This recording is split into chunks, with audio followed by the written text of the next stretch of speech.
नमस्कार, मैं हूं नीरू।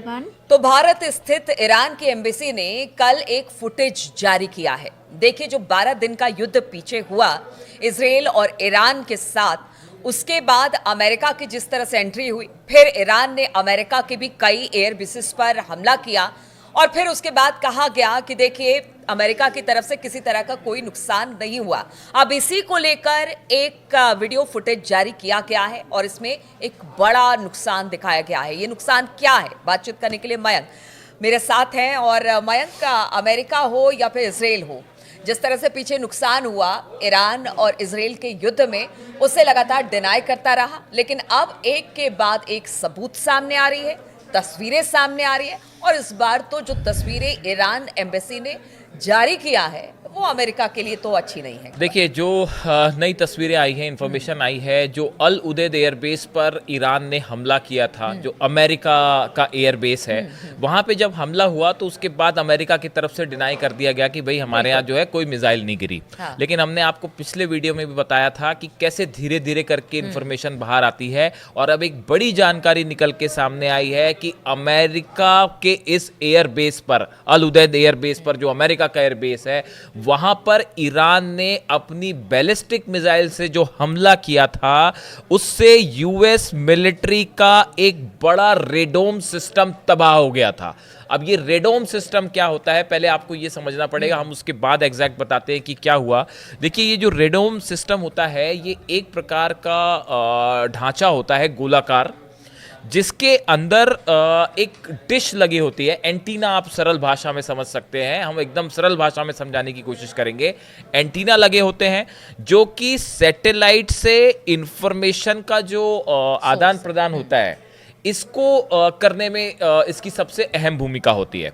और ये बताया जाता है कि ये जो रेडोम होता है, ये इसके अंदर लगे इस कम्युनिकेशन एंटीना की सेफ्टी का काम करता है। और मिडिल ईस्ट में जितने यूएस मिलिट्री के कम्युनिकेशंस होते हैं, जो कि इस बात का हिसाब रखते हैं कि कहाँ कौन सा फाइटर जेट फ्लाई कर रहा है, कहाँ मिसाइल से अटैक हो रहा है, कहाँ पे कौन सा वॉरशिप समुंदर में खड़ा हुआ है, मिलिट्री के अलग अलग जो कम्युनिकेशन होते हैं, उसको करने का काम ये रेडोम करता है, जो कि कतर में दोहा में अल उदैद एयरबेस पर बना हुआ था। इंटरसेप्ट करने का काम ये सब इंफॉर्मेशन प्रोवाइड करता है। जितना यूएस मिलिट्री के ऑपरेशंस हो रहे हैं, उसकी कम्युनिकेशन प्रोवाइड करने का मेन काम जो ये रेडोम है अल उदैद एयरबेस का, ये करता है। बहुत महत्वपूर्ण, ये बहुत ही महत्वपूर्ण होता है। इसकी कीमत 15 मिलियन यूएस डॉलर्स में 2016 में इसको यहाँ बनाया गया था। एक गोलाकार बहुत ही कॉन्क्रीट इमेज वो होता है, स्ट्रक्चर होता है डोम की तरह, जो बहुत मजबूत होता है। और इसका काम यही होता है कि अंदर जो एंटीना है उसकी ये रक्षा करे, क्योंकि ये मेन कम्युनिकेशन का काम करता है मिलिट्री के लिए।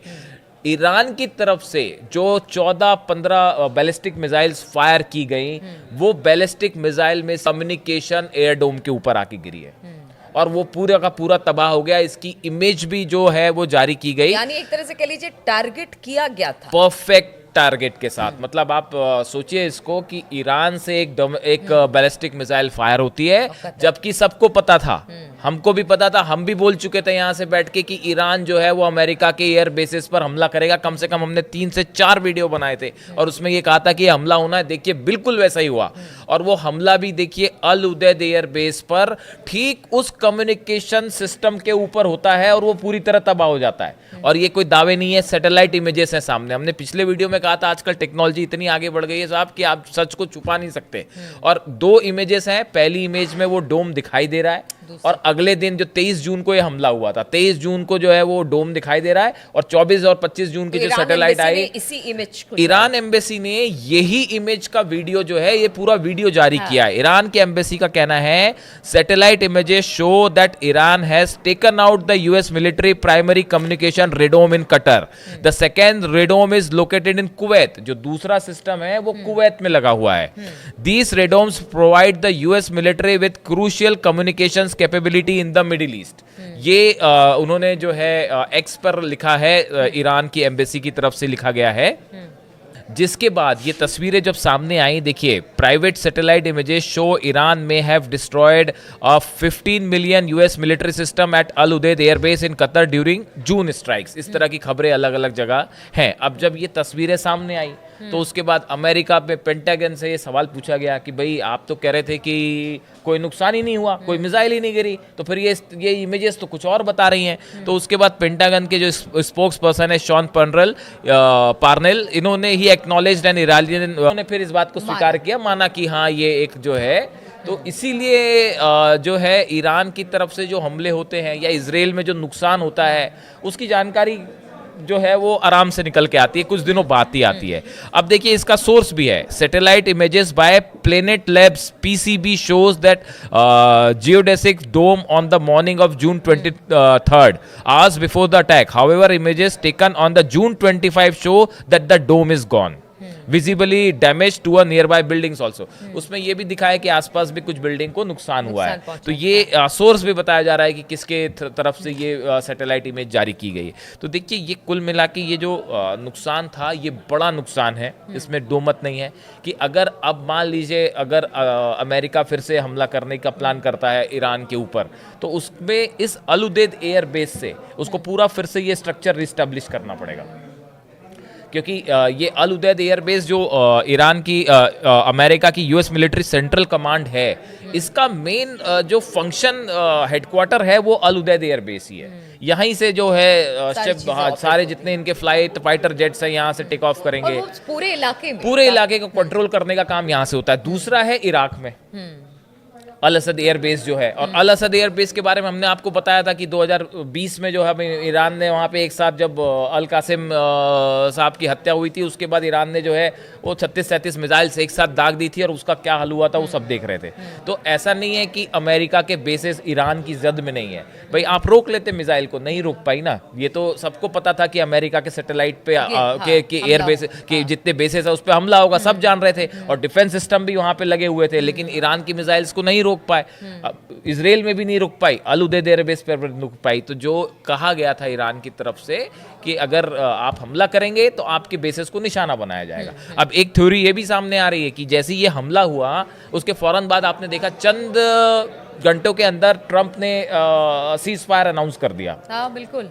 तो क्या अमेरिका को यह भी डर था कि भाई अभी तो एक एयरबेस पर हमला हुआ है, तो और भी कल को जो है वो पता चला जितने एयरबेस है 15-16 एयरबेस सब पे एक साथ टारगेट कर दिया तो बड़ा नुकसान होगा।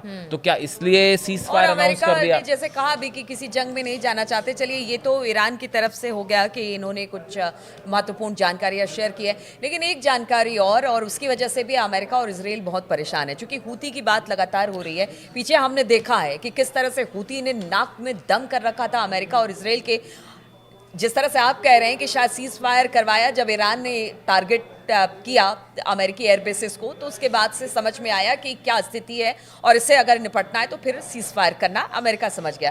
क्या अब लाल सागर में भी यही स्थिति है कि अमेरिका समझ चुका है कि देखिए भाई यहाँ पर नुकसान तो हमें जबरदस्त उठाना पड़ा है, क्योंकि वहां बताया जा रहा है बहुत सारे रिपर ड्रोन हो, जहाज हो, वो सब 35 से ज्यादा, लेकिन इजराइल अभी भी नहीं बच पाया हूती के हमले से। 35 से ज्यादा अमेरिका के MQ-9 रिपर ड्रोन्स जो हैं वो तबाह हो चुके हैं। वो बहुत ज्यादा महंगे होते हैं, $बिलियन के होते हैं वो। और वैसी जो है 2 वॉरशिप अभी आपने देखा पिछले 5 दिन के अंदर 2 कमर्शियल शिप्स, वॉरशिप नहीं 2 कमर्शियल शिप्स जो हैं वो हूती ने अपने मिसाइल अटैक में जो है वो डुबो दिए, हमला करके डुबो दिए, जिनकी अब तस्वीरें भी सामने हैं।